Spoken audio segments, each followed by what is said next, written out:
പശ്ചാത്തല സംഗീതം അഥവാ ബാക്ക്ഗ്രൗണ്ട് മ്യൂസിക് ഒരു ചലച്ചിത്ര സംവിധായകൻ്റെ ഉരകല്ലാണ്. ഈ മേഖലയിൽ വിജയിച്ചവർ അധികം പേരില്ല.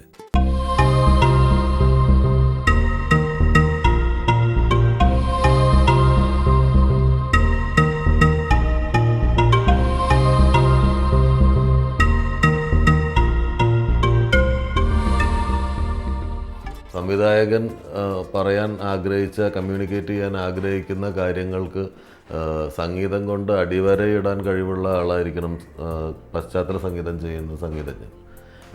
നമുക്ക് മലയാള സിനിമയിലെ യുവനിരയിലെ പ്രശസ്തനായിട്ടുള്ള സംഗീത സംവിധായകനെ പരിചയപ്പെടാം. അദ്ദേഹവുമായി പശ്ചാത്തല സംഗീതത്തെക്കുറിച്ചുള്ള അദ്ദേഹത്തിൻ്റെ അറിവുകൾ പങ്കുവയ്ക്കാം. നമസ്കാരം ബിജി. ബിജി ഇപ്പോൾ പ്രേക്ഷകർക്ക് വളരെ സുപരിചിതനായിട്ടുള്ള ഒരു സംഗീത സംവിധായകനാണ്. എനിക്ക് പ്രത്യേകിച്ച് അഭിമാനമുണ്ട്. അറബിക്കഥ എന്ന് പറയുന്ന സിനിമയായിരുന്നു ബിജിയുടെ ആദ്യത്തെ സിനിമ. അതിനുശേഷം ഇപ്പോൾ സെവൻസ് വരെ കുറേയേറെ സിനിമകൾക്ക് ഗാനങ്ങൾക്ക് സംഗീതം നൽകുകയും പശ്ചാത്തല സംഗീതം നിർവഹിക്കുകയും ചെയ്തിട്ടുണ്ട്.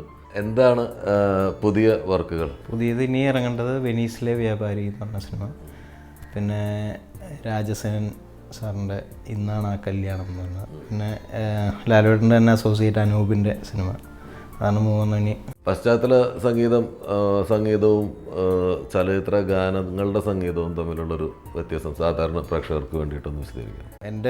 എനിക്ക് തോന്നുന്ന സ്വകാര്യമായിട്ടുള്ളൊരു ചിന്ത എന്ന് വെച്ചാൽ, ശരിക്കും ഇപ്പോൾ പാട്ടുകളുള്ള സിനിമയിൽ പാട്ടുകൾ സിനിമയിൽ നിന്ന് മുറിച്ച് മാറ്റാൻ പറ്റാത്ത രീതിയിലുള്ള സിറ്റുവേഷൻസ് ആണെങ്കിൽ അത് തന്നെ നമുക്ക് പശ്ചാത്തല സംഗീതം തരും എന്നാണ് എനിക്ക് തോന്നുന്നത്. ഇപ്പോൾ അറബിക്കഥയെക്കുറിച്ച് പ്രത്യേകിച്ച് ചർച്ച ചെയ്യേണ്ട കാര്യമില്ല. എന്നാൽ പോലും എൻ്റെ പേഴ്സണലായിട്ടുള്ളൊരു ചിന്തയിൽ അത് ഇപ്പോൾ ചോര വീണ മണ്ണിൽ എന്ന് പറയുന്നത് പ്രത്യേകം അറബിക്കഥ ഒരു പ്രത്യേക എപ്പിസോഡിൻ്റെ പാട്ടാണ്. താരകമലരുകൾ മറ്റൊരു എപ്പിസോഡിൻ്റെയാണ്. അതുപോലെ തിരികെ എന്നുള്ളതും മറ്റൊരു എപ്പിസോഡിൻ്റെ. അപ്പോൾ ഇത് മൂന്നും ചേർത്താലും എൻ്റെ പശ്ചാത്തല സംഗീതമായി. ഇപ്പോൾ അതിൽ പാട്ടുകളില്ലായിരുന്നെങ്കിൽ ഒരു പക്ഷേ ഇത്തരം പാട്ടുകളോ ഒരു തീമുകളോ ഇതേപോലെ തന്നെ ശക്തമായ തീമുകൾ ഉണ്ടാക്കേണ്ടി വന്നേനെ.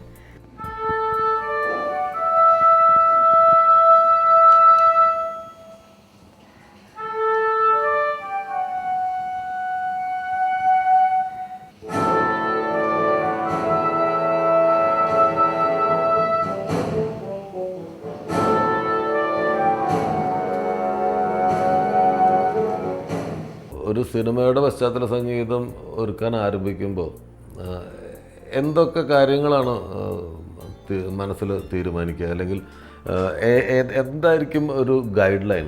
അത് ചെയ്ത സംവിധായകനെ മനസ്സിലാക്കുക എന്നുള്ളതാണ് ഏറ്റവും ആദ്യത്തെ ബേസിക് എന്നെനിക്ക് തോന്നുന്നത്. കാരണം സംവിധായകൻ്റെ ആണല്ലോ സിനിമ. അത് ആ സിനിമയെ സംവിധായകൻ എങ്ങനെ കാണുന്നു അത് നമുക്ക് എപ്പോഴെങ്കിലും എത്തിപ്പിടിക്കാൻ പറ്റുമോ എന്നുള്ളൊരു ശ്രമമാണ് ശരിക്കും സിനിമയിൽ ബാക്ക്ഗ്രൗണ്ട് സ്കോർ ചെയ്യുമ്പോഴും പാട്ട് ചെയ്യുമ്പോഴൊക്കെ നോക്കുന്നത്. ബാക്ക്ഗ്രൗണ്ട് സ്കോർ ചെയ്യുമ്പോൾ ഒരു സീൻ ഡയറക്ടർ എങ്ങനെ കാണുന്നു അത് നമ്മൾ ഇൻ്റർപ്രറ്റ് ചെയ്ത് കൊടുക്കുക എന്ന് പറയുന്ന ഒരു ധർമ്മം കൂടി ഉണ്ട് എന്ന് എനിക്ക് തോന്നുന്നു. ഇപ്പോൾ ലാലുവേട്ടൻ തന്നെ ആദ്യം, ഞാൻ അറബിക്കഥ പോലൊരു വലിയൊരു സിനിമ എന്നെ ബാക്ക്ഗ്രൗണ്ട് സ്കോർ ചെയ്യാൻ ഉത്തരവാദിത്തത്തോടെ ഏൽപ്പിക്കുമ്പോൾ അതിനു മുമ്പ് ലാലുവേട്ടൻ്റെ സീൻ എനിക്ക് തന്നിരുന്നു, വെറുതെ ഒന്ന് ചെയ്തു നോക്കാൻ പറഞ്ഞിട്ട്. അപ്പോൾ ലാലുവേട്ടൻ പറഞ്ഞത് ഈ സീൻ എങ്ങനെ നീ കാണുന്നു എന്നറിയാൻ വേണ്ടിയാണ്, അല്ലാതെ നീ ചെയ്യും എന്നെനിക്ക് സംശയമൊന്നും ഉണ്ടായിരുന്നില്ല. പക്ഷേ ആ സീനിനെ നീ എങ്ങനെ കാണുന്നു, അത് മറ്റേ മുകുന്ദൻ എന്ന് പറയുന്ന ക്യാരക്ടറിനെ സിമ്പത്തറ്റിക് ആയിട്ടാണോ കാണുന്നത്, അതോ പ്രേക്ഷകരുടെ വ്യൂവിൽ തൽക്കാലത്തേക്ക് രസകരമായിട്ടാണോ കാണുന്നത് എന്നുള്ളത് അറിയാൻ വേണ്ടിയാണെന്ന് പറഞ്ഞത്. അപ്പോൾ അങ്ങനെ ഒരു സംവിധായകൻ്റെ മനസ്സ് ഒന്ന് അറിയുക, പിന്നെ ആ സിനിമയുടെ സംവിധായകൻ അല്ലെങ്കിൽ എൻ്റെ പിന്നിൽ പ്രവർത്തിച്ച ആളുകൾ, കഥാകൃത്തൊക്കെ എന്തുദ്ദേശിച്ചു എന്നുള്ളത് നമുക്ക് മനസ്സിലാവും. അല്ലെങ്കിൽ മ്യൂസിക് കൊണ്ടൊരു സിനിമയെ മാറ്റാൻ പറ്റുമെന്ന് എനിക്ക് തോന്നുന്നത്. ഇപ്പോൾ അറബിക്കഥയിൽ വളരെ വ്യക്തമായിട്ട് 3 ഘട്ടങ്ങളുണ്ടായിരുന്നു ആ കഥാപാത്രത്തിന്. അത് ആദ്യത്തെ മുകുന്ദൻ്റെ പ്രസ്ഥാനവുമായിട്ട് കമ്മ്യൂണിസ്റ്റ് പ്രസ്ഥാനത്തിലുള്ള അദ്ദേഹം ജോലി ചെയ്തിരുന്നൊരു സമയം, പിന്നെ ചൈനീസ് പെൺകുട്ടിയോടുണ്ടായിട്ടുള്ള അനുരാഗത്തിൻ്റെ ഒരു സമയം. അപ്പം ചൈനീസ് മ്യൂസിക്കും അറേബ്യൻ മ്യൂസിക്കും പിന്നെ നമ്മുടെ കമ്മ്യൂണിസ്റ്റ് പ്രസ്ഥാനങ്ങൾക്ക് പശ്ചാത്തലമായിട്ടുണ്ടാവാനുള്ള സംഗീതവും, ഇതെല്ലാം 3 തരം മ്യൂസിക് അതിൽ വളരെ പശ്ചാത്തലത്തിലൊക്കെ നന്നായിട്ട് ഉപയോഗിച്ചിരുന്നു. പിന്നീട് ബിജു ചെയ്ത് പിന്നെ റീ റെക്കോർഡിങ് മാത്രമായിട്ട് പിന്നെ സൈക്കിളൊക്കെയാണ് ചെയ്തത്. Cycle, rock and roll. Music composers വേറെ ആയിരുന്നു. വിദ്യാസാഗർ സാറായിരുന്നല്ലോ റോക്ക് ആൻഡ് റോൾ, പിന്നെ മെജോ ആയിരുന്നു സൈക്കിളിൽ. അതിനുശേഷം പിന്നെ ഇപ്പോൾ മേരിക്കൊണ്ടൊരു കുഞ്ഞാടാണ് അവസാനമായിട്ട് പാട്ടുകൾ വേറെ ചെയ്യുകയും ബാക്ക്ഗ്രൗണ്ട് സ്കോർ നമ്മൾ ചെയ്യുകയും ചെയ്യുന്നത്. അപ്പോൾ മറ്റൊരു മ്യൂസിക് ഡയറക്ടർ പാട്ട് ചെയ്തിട്ടുള്ള ഒരു സിനിമയിൽ നിങ്ങൾ ബിജി മ്യൂസിക് റീ റെക്കോർഡിങ് ചെയ്യുമ്പോൾ ഈ പാട്ടുകൾ ഉപയോഗിക്കുക എന്നുള്ളത് അത്യാവശ്യമായിട്ട് വരില്ലേ? അപ്പോൾ അങ്ങനെ ഉപയോഗിക്കാറുണ്ടോ? അങ്ങനെ ഉപയോഗിക്കാറുണ്ട്, തീർച്ചയായിട്ടും. അത് അങ്ങനെ ഉപയോഗിക്കാതെ നമുക്ക് അങ്ങനെ വേറെ രീതിയിൽ നമുക്ക് അത് വേറെ ആളുടെയാണെന്ന് പറഞ്ഞിട്ട് ഇരുന്നിട്ട് കാര്യമില്ല. കാരണം പാട്ട് ഇപ്പം നേരത്തെ പറഞ്ഞ പോലെ സിനിമയുടെ അനിവാര്യതയാണ് ആ പാട്ടുകളെന്ന് നമുക്ക് ബോധ്യപ്പെട്ടാൽ ശരി, തീർച്ചയായിട്ടും അത് ചെയ്യും. പിന്നെ ഇപ്പോൾ അപൂർവരാഗം എന്ന് പറയുന്ന സിനിമ ചെയ്തിരുന്നു സിബി സാറിൻ്റെ, ബാക്ക്ഗ്രൗണ്ട് സ്കോർ മാത്രമായിട്ട് ചെയ്തിരുന്നു. അപ്പോൾ അതിനകത്ത് അദ്ദേഹത്തിൻ്റെ തന്നെ സിനിമയിലുള്ള ഒരു പാട്ട്, പഴയ സിനിമയിലുള്ള എത്രയോ ജന്മമായി നിന്നെ ഞാൻ, ഇത് അവരുടെ കോളർ ട്യൂണായിട്ട് വെച്ചിരുന്നു. ആ ക്യാരക്ടറിൻ്റെ, നിത്യമേനൻ അവതരിപ്പിക്കുന്ന ക്യാരക്ടറിൻ്റെ കോളർ ട്യൂണായിട്ട്. അപ്പോൾ അവരുടെ ഒരു ലവിൻ്റെ ഒരു ഇതായിട്ട് ആ എത്രയോ ജന്മമായുടെ വേറൊരു വേർഷൻ, അത്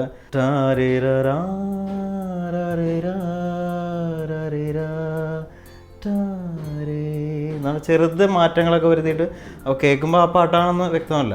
അപ്പോൾ ആ ട്യൂൺ അദ്ദേഹത്തിന് ഇഷ്ടപ്പെടുകയും തീം മുഴുവൻ അങ്ങനെ ചെയ്ത് വന്നപ്പോഴത്തേക്കും ആ ട്യൂണിൽ വേറൊരു പ്രൊമോഷൻ സോങ് ഉണ്ടാക്കണം എന്ന് പറഞ്ഞിട്ട് സന്തോഷിനെ കൊണ്ട് ചോദിച്ച് ആതിരക്കുടിലിൽ തനിയേ മൂകം മിഴിവാർക്കും പനിനീർമലരെ ചൊല്ലു. ഈയിടെ ബെസ്റ്റ് ആക്ടർ എന്ന് പറഞ്ഞ സിനിമയിൽ ചിലപ്പോൾ ഒരു കഥ പറയാത്തൊരു കഥ പറയാം. അപ്പോൾ ശ്രീനിവാസൻ സാറിൻ്റെ അടുത്ത് നിന്ന് മമ്മൂക്ക അവസരം ചോദിച്ച് തിരിച്ചു പോകുമ്പോൾ ഒരു സ്വപ്നം തകർന്നൊരു സഭ